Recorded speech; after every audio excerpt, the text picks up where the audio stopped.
What's up, guys? Barry Gaming here, back with some more Idle Heroes, and today we're going to be talking about something that happened last week and last weekend with the new version of the boss, we'll say, End Star Expedition. I didn't actually get to participate in it because, let's be honest, I'm just not in a guild currently. I might if I want to try to jump back into it. If you guys have a powerful guild and want a light meme team, let me know. But there's something going on that is very important, and I need to go back and revisit a hero from literally what, 2001? Christmas of 2000, or not 2000, 2021, 2020? Might have been 2020 that Tara came out.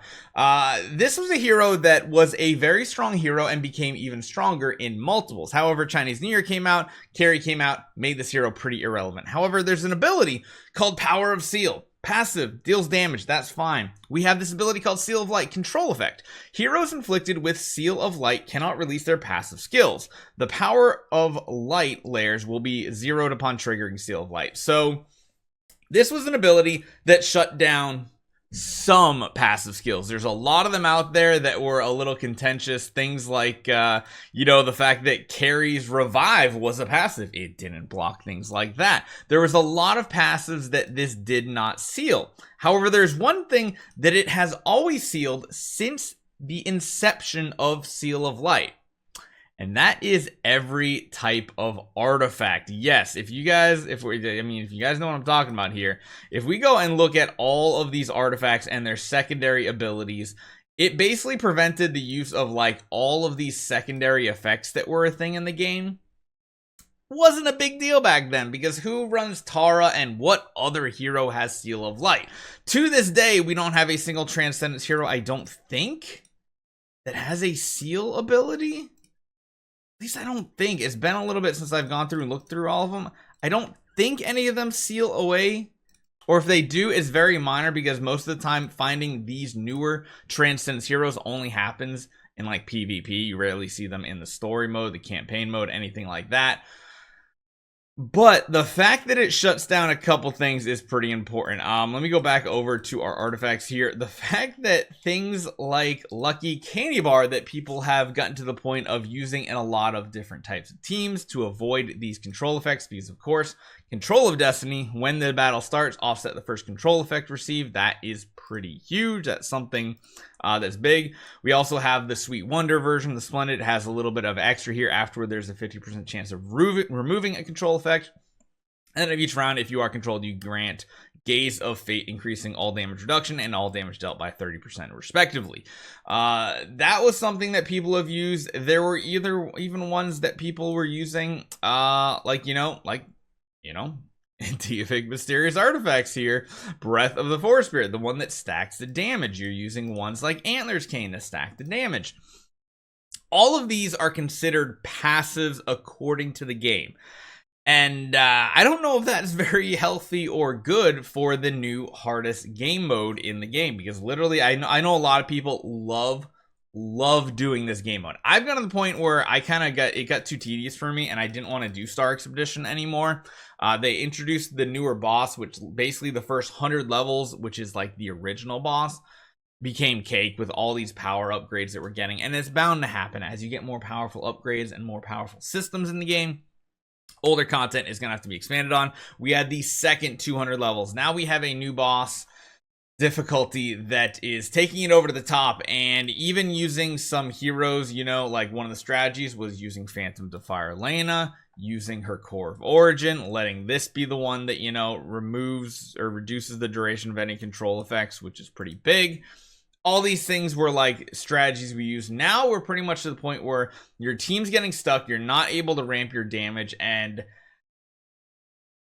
I don't want to have a knee-jerk reaction just yet. I've had a lot of people message me this past week talking about just this, and I think the biggest consensus is we had the same complaints when the last version came out with the first 200 levels, because we couldn't just keep using our same strategies, at least at that point in time.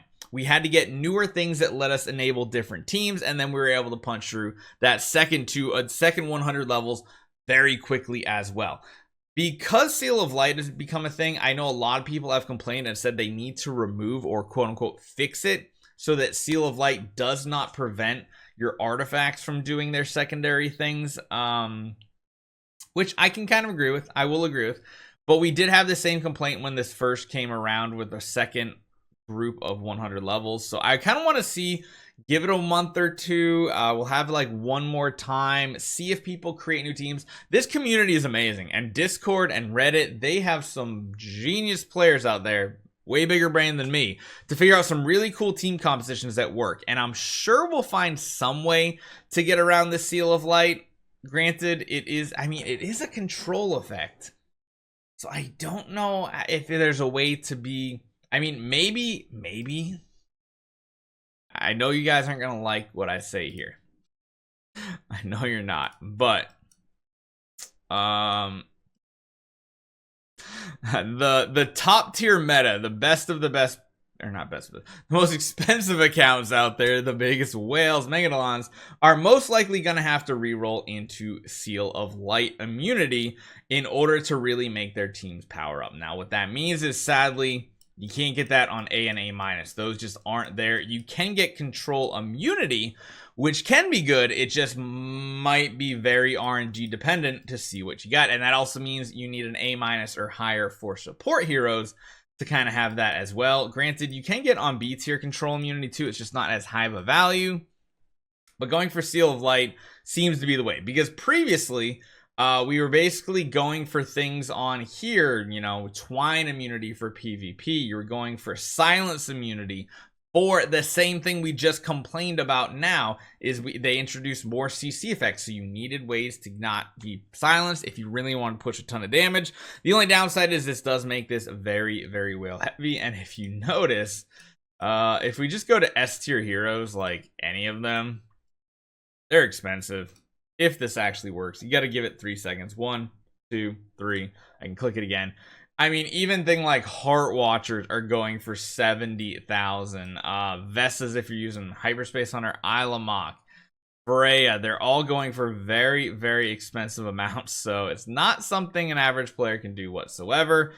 And it'll have to see how this turns out. I have a feeling they are not going to touch this. I think they're basically just going to say, figure out a new way to do damage. We don't care if you can't do the new game mode right now.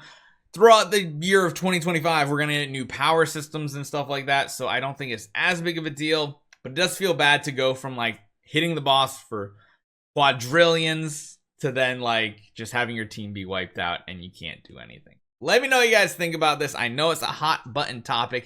If you guys have more insight on this, or you have done it this past weekend, hit me up on Discord. I'd love to know more about this fight so we can be prepared for it next month. Hopefully you guys enjoy this one. I'll see you guys next time.